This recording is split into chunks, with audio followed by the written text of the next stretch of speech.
Good day everyone, I am Eurofang Galido from BSIP 2R. Today I will be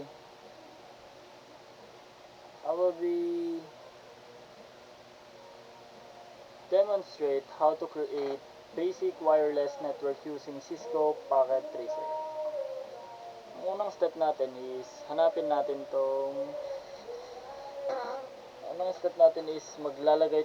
maglalagay ako ng main device, which is the wireless router. Pupunta ako sa network device, network device,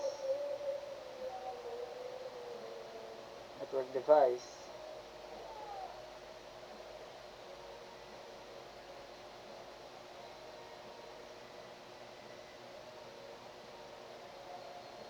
Network device, then wireless devices.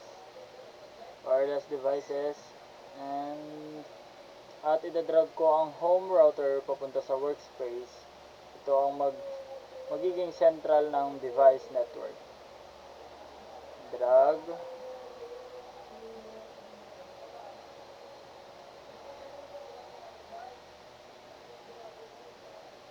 Sunod, maglalagay ako ng mga end devices. Pupunta ako sa end devices.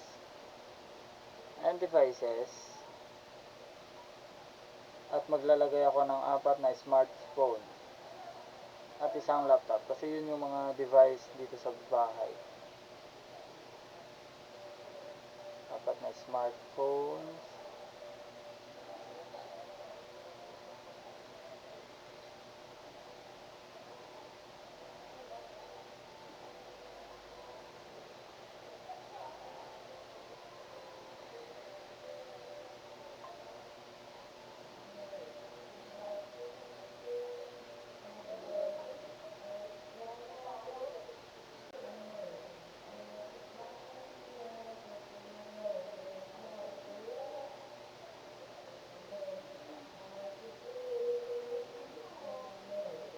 At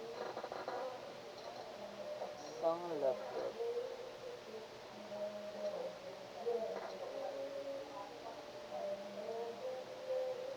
Pagkatapos mailagay ang mga devices, i-connect ko na sila sa wireless network. Una, papalitan ko muna ang name ng router ko. Click the router. Wait lang. It's loading. Here sa router, papalitan natin sa internet.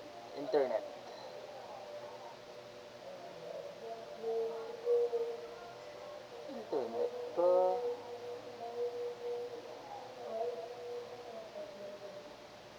Device. Internet lang. Saan mapunta?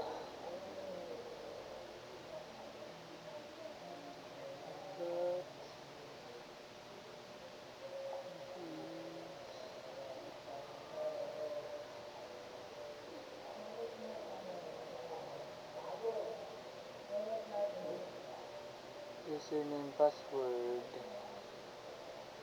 Wait, ulitin natin.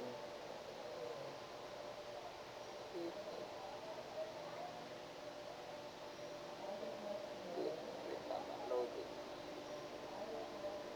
Just wait. Naglo-loading siya.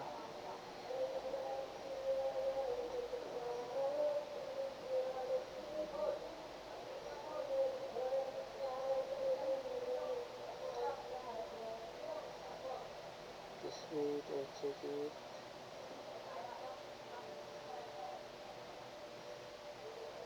Mali pala yung nalagay natin, guys, na wireless router. Sorry. Ito. Dapat ito pala yun. Home router. Split. Wait lang ulit natin.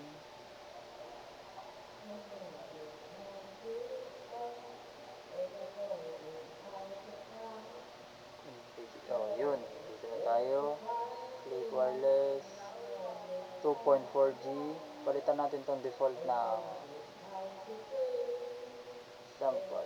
Home router.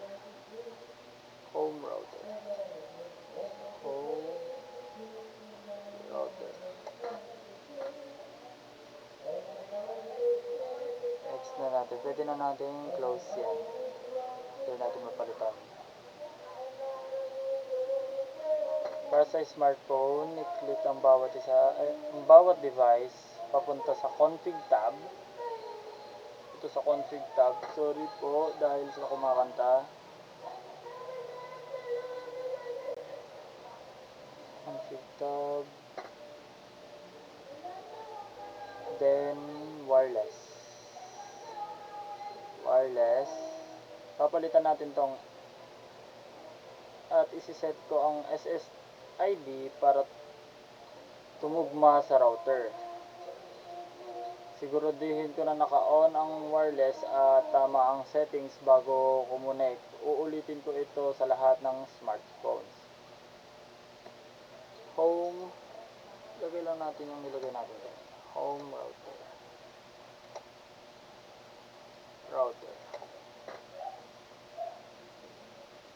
Let's check natin. Next na DHCP request successful, meaning connect na. Ganun ang gagawin natin sa iba. Pa. Config, wireless, default, home, router. Okay na yan, connected. Next, config, wireless, home, router. Next, wireless, home, router.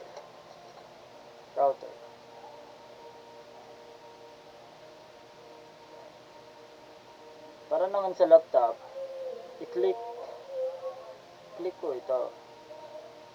Punta sa physical and iibahan ko yung nakakabit para mai-connect ito. Physical. Ito yung iibahan natin, guys. Pero kailangan muna natin patayin. I-off muna natin para maibahan yan ng ganito. Para ma-connect ng kusa sa wireless internet.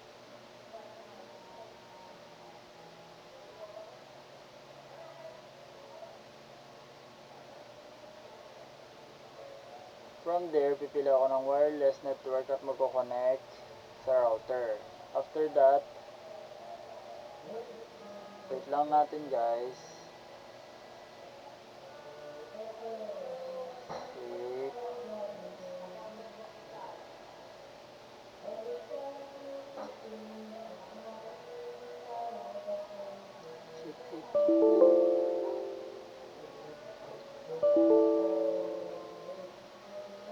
Sorry, di pala, nakalimutan ko pala ngayon. Sorry po.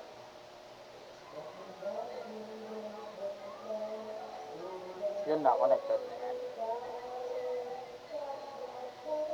After that, ibahan ko na ang mga icon ng mga to. Una, i-click ang phones at i-click ang customize icon logical view.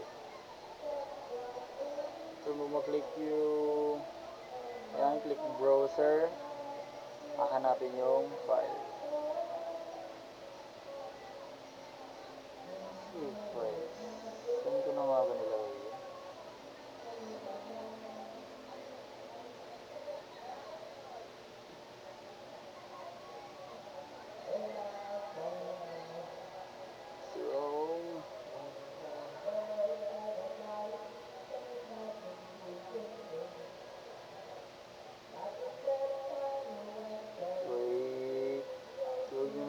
Pakinggan yung kumakanta dahil hahanapin ko muna. Okay, dito nga. Wait pala, i-rename pala muna natin lahat.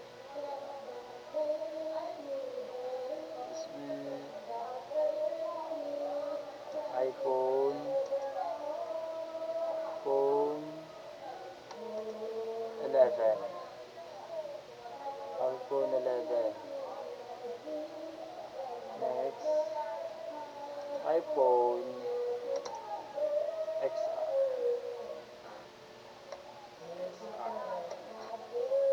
Next,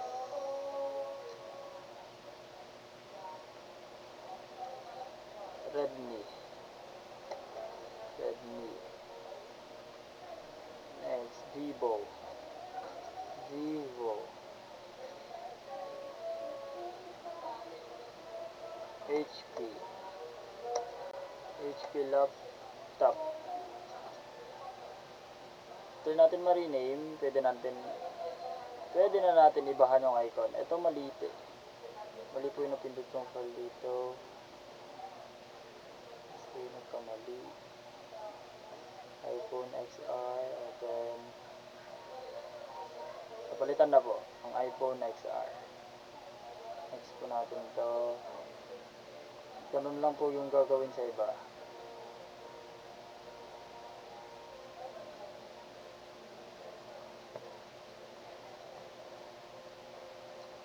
iPhone 11.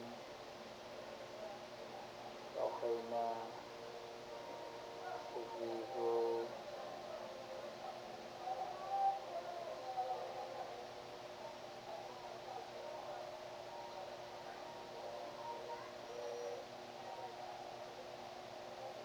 Okay na. Sa Redmi.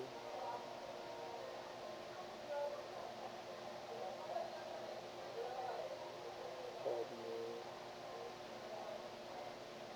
Okay na. Sa laptop din. Ganun din yung gagawin.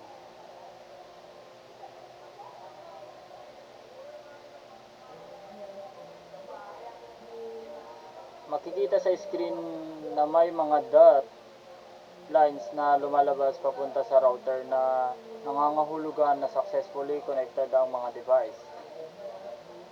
Ang wireless router ang nagbibigay ng connectivity at siya rin ang nag-a-assign ng IP address using DHCP, ibig sabihin automatic na nagkakaroon ng IP address. Ang bawat device nang hindi na kailangan ng manual setup. Sa setup na ito, lahat ng connected device ay nag-iisang wireless network at kayang mag-communicate sa isa't isa.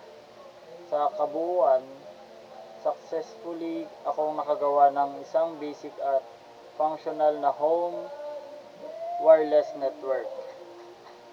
That's all. Thank you for watching.